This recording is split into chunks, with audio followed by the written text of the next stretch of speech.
y bienvenidos un día más a la consulta del Dr. Méndez. Yo soy Roberto Méndez, médico de familia y especialista en nutrición clínica y deportiva y en ciencias del deporte. Como ya sabéis, aquí hablamos de nutrición, de medicina, de deporte o de una mezcla de tantas. Hoy hablaremos un poco, diría que de una mezcla, la verdad. Antes de empezar, como siempre, recordad la Academia Nutricado, cursos de nutrición y deporte. Por un lado, Raquel Casaes, la nutricionista, hablará de la parte práctica, por su experiencia en consulta, y por mi parte la parte teórica científica, como no podía ser de otra manera. Os animo a entrar a la web edu.nutricado.es y echar un vistazo a ver qué podéis encontrar. Y ya, volviendo al podcast de hoy hablaremos sobre recomposición corporal. Es muy típico querer perder peso a lo loco. A lo loco quiero decir perder peso y sin más. Pero en los últimos años ya está cobrando un poco de protagonismo la lógica en este sentido. Y es que no queremos perder peso, sino que realmente lo que queremos, lo que quiere la mayoría de la población, realmente es perder grasa. Lo típico es querer librarse de los típicos michelines, entre comillas, o como los queráis llamar, y ojalá no tener más músculo. Pero perder peso sin más y quedarse uno en piel y huesos, eso nadie lo quiere. Aunque algo, depende a quién le preguntes, a lo mejor te dice que sí. Pero realmente, si vamos al fondo de la cuestión, lo que queremos es librarnos de la grasa y tener cuanto más músculo, mejor. Esto se llama recomposición corporal. Volviendo al tema, realmente la recomposición corporal, aunque antiguamente se creía que o bien era un poco mito o muy complicada de conseguir, hoy en día se sabe que no es tan complicado siempre que las cosas se hagan bien. Es verdad que cuando uno empieza a hacer ejercicio, empieza al gimnasio y a cuidarse y a comer bien, al principio se produce de forma natural cierta recomposición corporal, porque como uno es novato, por llamarlo de alguna manera, el cuerpo reacciona de esa manera, va perdiendo grasa, va gastando grasa para poder alimentar al músculo y poder seguir haciendo el ejercicio, adaptándose poco a poco, y lo que se hace es eso, perder peso en forma de grasa y ganar masa muscular alrededor de la pérdida de grasa. No se suele, si vas muy a lo bruto, pues sí, se pierde un montón de grasa y te cargas músculo por el camino, de lo cual hemos hablado en muchas ocasiones, que habría que conservar la máxima cantidad de masa muscular posible a la vez que perdemos la máxima cantidad de grasa posible si lo que buscamos es perder peso, obviamente. Pero ¿qué pasa con el tema de la recomposición cuando perdemos peso de forma rápida o lenta? ¿Pasa igual? Pues hace poco escribimos un artículo en el periódico en el español hablando sobre este tema de qué es mejor, perder peso rápido o lento.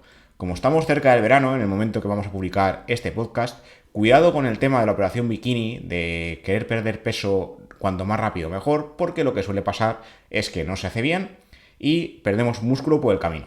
Quiero decir que no se hace bien porque realmente los estudios, aunque los expertos recomienden perder peso de forma paulatina, progresiva, los estudios dicen que al final ambas formas de perder peso logran perder peso sin perder tanta masa muscular como se suele creer, pero esto tiene sus matices de los cuales hablaremos hoy y ahí está la gracia del podcast de hoy. La recomposición corporal no es tan fácil si la pérdida de peso es demasiado rápida. Hoy en día, tanto la evidencia como los expertos suelen recomendar, como digo, la pérdida progresiva de peso sin perder músculo por el camino y mantener estos cambios a largo plazo siempre que sea posible. Pero los estudios no parece que estén por la labor de dar la razón 100% a todos estos consejos. No toda la evidencia respaldaría la pérdida de peso lenta. Esto hay que hacer algunos matices. La pérdida de peso rápida, como digo, se suele asociar a su vez a un efecto rebote, a una ganancia o una recuperación de peso rápida y además con un bonus extra, con más peso del que teníamos antes. Por su parte, la pérdida de peso lenta y progresiva se suele percibir como más saludable y sostenible a largo plazo. Aún así, siguen existiendo hoy programas de adelgazamiento rápido que lo que suele pasar aquí es que suelen ser dietas muy restrictivas, dietas de moda como la dieta del pomelo, la dieta del alcachofa, la dieta de no sé qué, que lo que hacen realmente es darle un nombre hype, un nombre curioso, algo que llame la atención, pero que realmente lo que hacen todas es lo mismo, que es restringir, hacer una pérdida de peso rápida porque comemos poco. El nombre que tenga la dieta al final da igual, lo que hacen todas estas dietas es restringir la alimentación. Y muchas veces estas dietas se cargan nutrientes por el camino, hay déficits nutricionales y estas dietas se mantienen en un medio plazo. Lo que pasa es que lo que prometen que es pérdida de peso rápida en muy corto espacio de tiempo, entonces no suele, digo no suele porque alguna vez sí que pasa, no suele haber un déficit que se vea a largo plazo porque solemos volver a comer como siempre y no llegamos a ver este déficit nutricional que puede ser muy peligroso. Los expertos hoy en día recomiendan perder entre 0,5 y 1 kilo corporal. Iba a decir de grasa porque realmente aquí lo que buscamos es perder grasa corporal, pero perder 1 kilo en general. Ahí el cuerpo es sabio y suele intentar perder grasa y no músculo, pero si nos pasamos nos llevaremos músculo por el camino. Perder 1 kilo o más a la semana ya se consideraría una pérdida de peso rápida según los estudios. De hecho, ambos tipos de pérdida de peso se han investigado en muchas ocasiones. Un ejemplo es un estudio que comentaremos ahora con 200 personas divididas al azar entre una pérdida de peso rápida, o sea, un grupo perdió peso de forma rápida y un grupo de pérdida de peso lenta en programas de 12 a 36 semanas. El grupo de pérdida de peso rápida estuvo 12 semanas y el grupo de pérdida de peso lenta 36 semanas, con el objetivo de perder el 15% de peso corporal. El grupo de pérdida de peso rápida se sometió a una dieta muy baja en calorías usando reemplazos de comidas, como batidos o sopas 3 veces al día. El grupo de pérdida de peso lenta siguió los consejos, en este caso de la guía australiana de alimentación saludable, y redujo alrededor de 500 calorías diarias. También usaron 1 o 2 reemplazos de comida al día, no todos los días. Según los resultados, alrededor del 50% del grupo de pérdida de peso lenta y el 81% del grupo de pérdida de peso rápida logra una reducción del 12,5% de peso o más tras realizar los diferentes programas. Tras la fase de pérdida de peso rápida, llevaron a cabo una dieta de mantenimiento de casi 3 años, en este caso 2,75. A los 3 años, el 76% de los participantes de los dos grupos habían recuperado el peso perdido. O sea, solo el 25% de los que sí que lograron la pérdida de peso la mantuvieron, pero en ambos grupos. No importó la forma de perder peso, dado que la gran mayoría acabó sufriendo el efecto rebote, como comentamos, en los dos grupos. Daba igual que perdemos peso de forma rápida o lenta. Otro estudio, en este caso en mujeres posmenopáusicas, 101 mujeres, sugirió que la pérdida de peso rápida da lugar a mejores resultados que una pérdida de peso lenta tras el paso de 3 años. ¿Qué pasa? A pesar de estos resultados, cabe destacar otros factores importantes que no son solo el peso. No se trata solo de perder peso, sino de lo que comento de que sea en forma de grasa. La composición corporal o la búsqueda de la ansiada recomposición es lo que más importa. Y la densidad mineral ósea también acaba viéndose afectada por este adelgazamiento.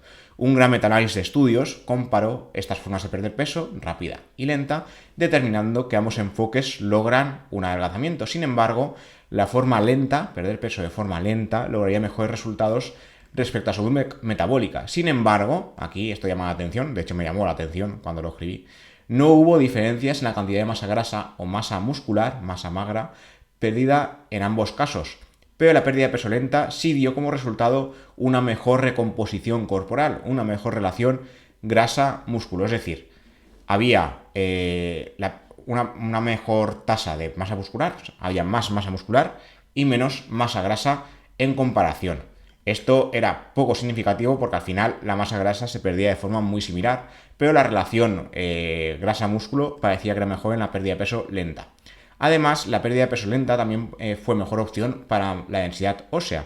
Una pérdida de peso rápida causa una pérdida ósea del doble en comparación a la pérdida de peso lenta, y esto aumenta el riesgo de osteoporosis y el riesgo de fracturas. Entonces, en este caso, sobre todo mujeres posmenopáusicas o en cualquier persona que tenga riesgo de osteoporosis, si quiere perder peso, sería mejor que fuera lentamente.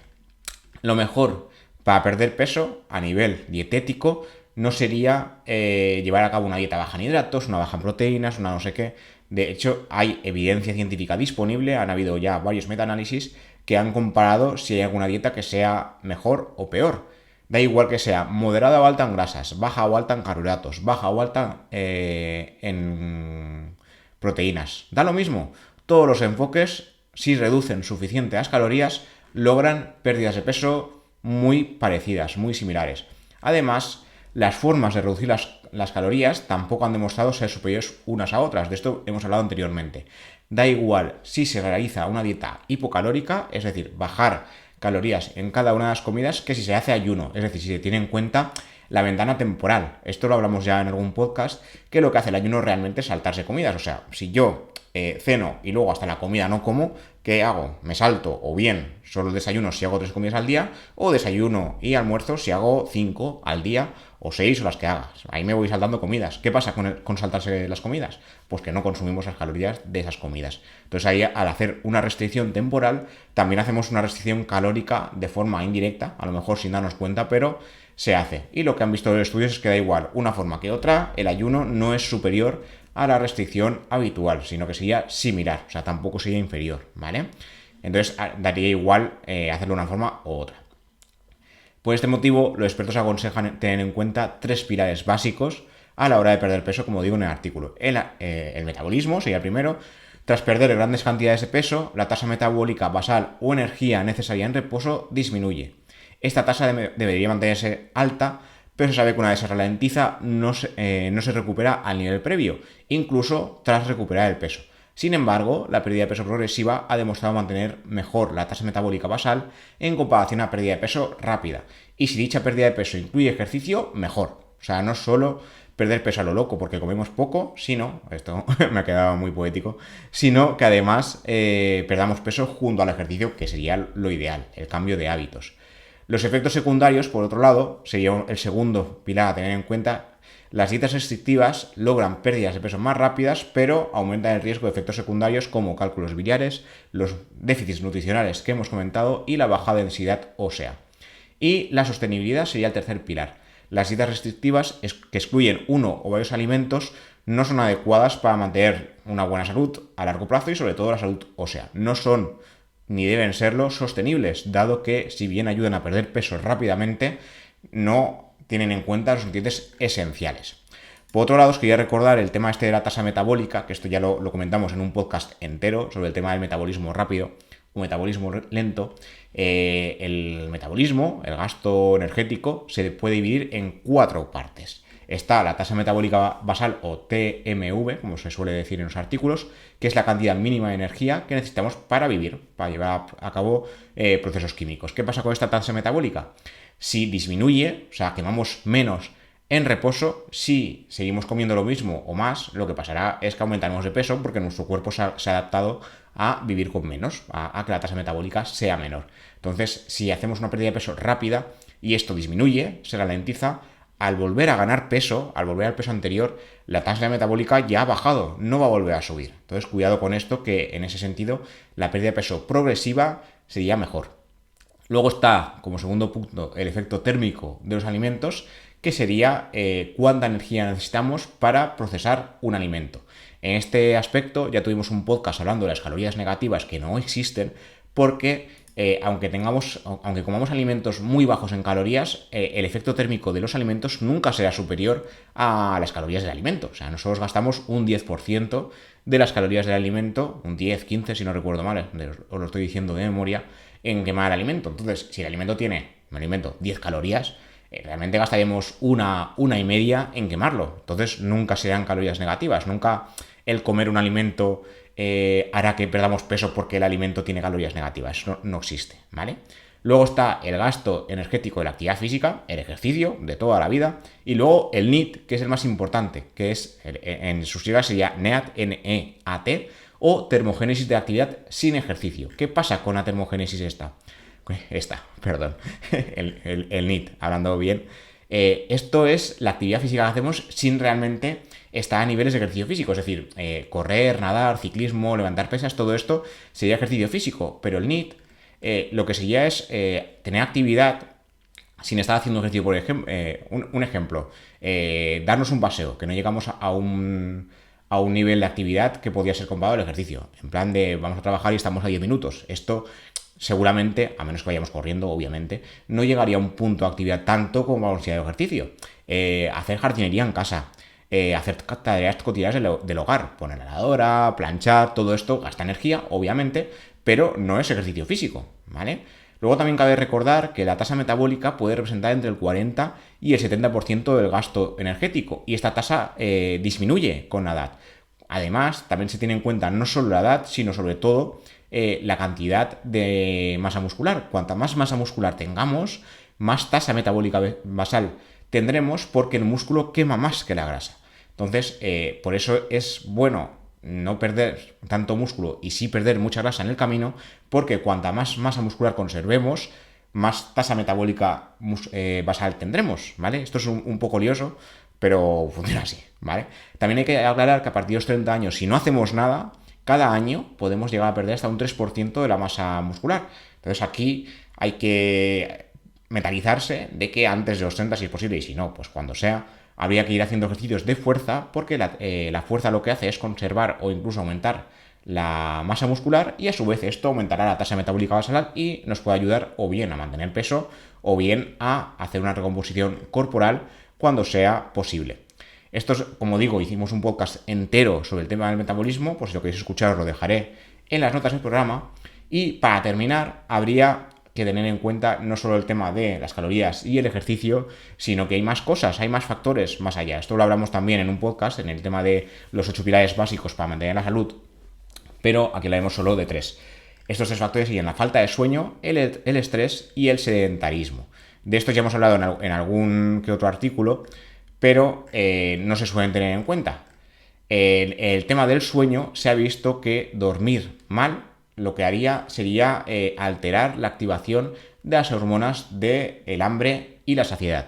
El estrés también tendría en cuenta todo esto, es decir, cuanto más nos estresemos, más alteraremos el metabolismo, y esto lo que hará, bueno, el metabolismo, las hormonas responsables del tema saciedad y el hambre, y esto a su vez nos hará que, por mucho que queramos restringir calorías, al final la fastidiaremos. O sea, la tasa metabólica basal también se irá a paseo y no conseguiremos el efecto deseado porque no estamos descansando. Y el sedentarismo, obviamente, si no hacemos ningún tipo de ejercicio, no nos servirá para nada. También hay que decir que hay diferencias entre el tema del ejercicio y el tema del sedentarismo. Una cosa es ser sedentario todo el día y dedicar una hora a hacer ejercicio porque pues voy a compensar porque me he mantenido 8 horas en la oficina o en el trabajo sedentario que tengamos y pues voy a hacer ejercicio porque así compenso. No funciona así, ¿vale? Está bien hacer ejercicio, obviamente, pero durante el día deberíamos estar lo más activos posible, porque el tema del sedentarismo lo que hace es que se obstaculice el tema de la actividad física. Podemos hacer mucha actividad física, pero si a lo largo del día somos sedentarios, al final el efecto no será el deseado, será menor, algo hará, pero no sea tan activo como nos gustaría creer o nos gustaría que fuese, ¿vale? Entonces, estrés, sueño, sedentarismo. Las 3 cosas hay que solucionarlas aparte de ejercicio físico, dieta adecuada, el tema de mantener el ritmo circadiano dentro del tema del sueño. Todo esto es importante, más allá, como digo, de comer bien y moverse más, que esto ya lo tratamos en un montón de podcasts antiguos. Y creo que no me he olvidado nada. Hoy quería hablar sobre el tema de la recomposición corporal, que siempre sea mejor que perder peso sin más. Los que nos vendría bien, sobre todo a nivel de salud, perder grasa y mantener o ganar músculo. Pero perder peso a lo loco, quedarnos en piel y huesos, no tiene ningún sentido. Y aparte de que no es saludable, muchas veces no es estético, y a nivel de salud mental esto también hay que tenerlo en cuenta. Y nada, como siempre, podéis ver esto en YouTube o escucharlo en todas las plataformas. En Cuonda, donde lo colgamos, Spotify, Amazon Music, Apple Podcast y demás plataformas que utilicéis. Nos vemos y nos escuchamos en siguientes episodios. Hasta la próxima.